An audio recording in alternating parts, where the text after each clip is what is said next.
Hello दोस्तों। आज के इस विश्लेषण में हम एक ऐसे टॉपिक पर बात करने वाले हैं जो आजकल हम सभी की जिंदगी का हिस्सा बन चुका है। मेरा मतलब है हसल कल्चर। एक ऐसी रेस जहां लगभग हर कोई लगातार बिना रुके काम करने में लगा हुआ है। रिजल्ट थकान, स्ट्रेस और पूरी तरह से बर्नआउट। पर क्या सच में प्रोडक्टिविटी यानी उत्पादकता का ये जुनून हमारे लिए सही है या ये सिर्फ एक टॉक्सिक जाल है? आज हम ठोस डेटा और साइंस की मदद से इन सारे पुराने प्रोडक्टिविटी मिथ्स को तोड़ेंगे और काम करने के एक नए और सच में बेहतर तरीके को समझेंगे। तो चलिए बिना वक्त गवाए शुरू करते हैं। तो आज के इस विश्लेषण का रोड मैप कुछ इस तरह रहेगा। सबसे पहले हम इस टॉक्सिक प्रोडक्टिविटी ट्रैप को समझेंगे, फिर कुछ बहुत ही फेमस प्रोडक्टिविटी मिथ्स को डिबंक करेंगे। उसके बाद बात होगी बर्नआउट के पीछे छुपे साइंस की, और फिर हम देखेंगे कि एक बेहतर सिस्टम आखिर बनता कैसे है।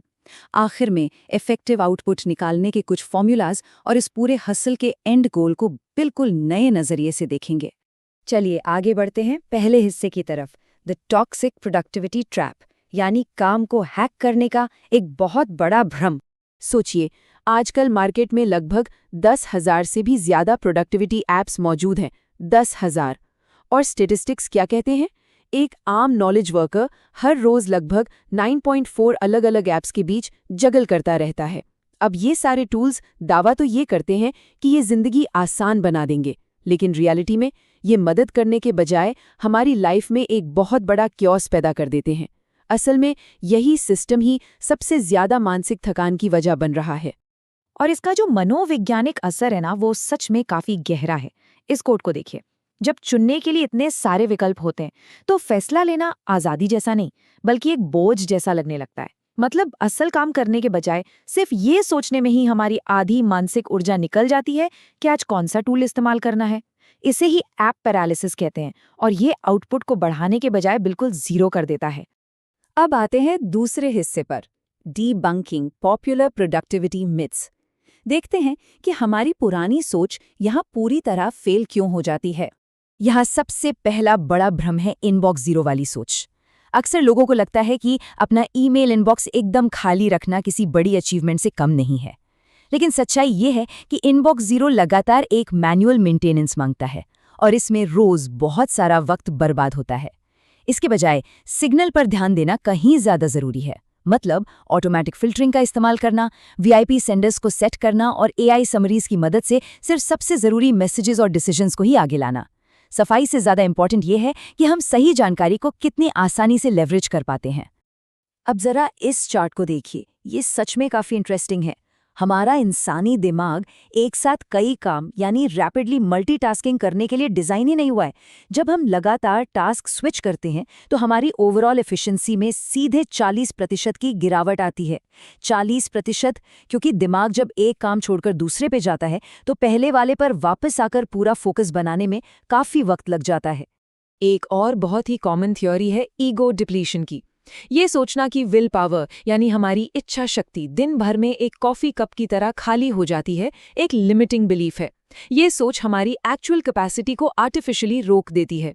विज्ञान क्या कहता है? विल पावर किसी फिजिकल बैटरी की तरह ड्रेन नहीं होती।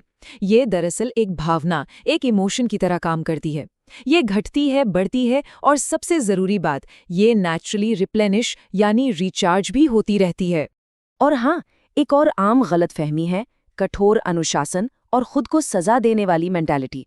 होता क्या है, जब कोई काम पूरा नहीं होता तो अक्सर लोग खुद की आलोचना करते हैं, शर्म महसूस करते हैं। लेकिन लंबे समय में ये नेगेटिव अप्रोच बिल्कुल काम नहीं आती। इसके विपरीत कॉन्शियस सेल्फ मैनेजमेंट और खुद के प्रति थोड़ी सहानुभूति रखना कहीं ज्यादा बेहतर और इफेक्टिव है। नेगेटिव सेल्फ क्रिटिक हमें सिर्फ पीछे धकेलता है। चलिए अब तीसरे हिस्से की तरफ बढ़ते हैं, द साइंस ऑफ बर्नआउट। यहाँ हम देखेंगे कि इन आर्बिट्ररी जबरदस्ती वाले रूटीन्स का बॉडी पर क्या जैविक असर पड़ता है। हर किसी को सुबह 5 बजे उठने वाली एडवाइस जबरदस्ती थोपना पूरी तरह गलत है, और डेटा इस बात को साबित करता है। उदाहरण के लिए, अगर किसी का नेचुरल रिदम रात को देर तक जागना पसंद करता है, यानी वो एक नाइट आउल है, और वो रात 11 बजे सोता है, तो उसकी डीप स्लीप रात 3 बजे तक चलती है। अगर उस पर जबरदस्ती 5 बजे उठने का दबाव डाला जाए तो पता है क्या होगा? वो सुबह 7:30 बजे आने वाली अपनी सबसे इम्पॉर्टेंट रेम स्लीप खो बैठेगा। और ये रेम स्लीप याददाश्त और इमोशंस को बैलेंस करने के लिए एब्सोल्युटली क्रूशल है। ऐसी लगातार नींद की कमी आखिर क्या करती है? ये दरअसल एक बहुत बड़ा बायोलॉजिकल टैक्स वसूलती है। इसकी वजह से मेमोरी कमजोर होती है, जजमेंट खराब होता है, इम्यूनिटी गिरती है और दिल की बीमारियों का खतरा बढ़ जाता है। साइंस मानती है कि अगर रेम स्लीप में सिर्फ 98 मिनट की देरी भी हो जाए तो एल्जाइमर्स जैसी गंभीर बीमारियों के मार्कर्स एलिवेटेड हो जाते हैं।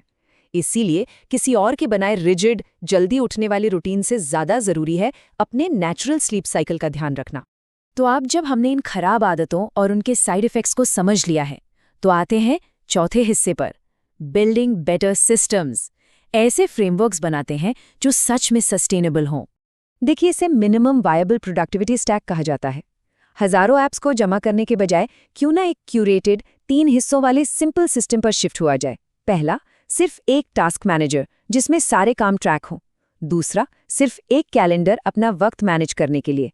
और तीसरा, एक नोट ऐप ज़रूरी जानकारी कैप्चर करने के लिए। यह आसान सा फ्रेमवर्क ऐप होर्डिंग को रिप्लेस करके सीधा एग्जीक्यूशन पर फोकस करता है।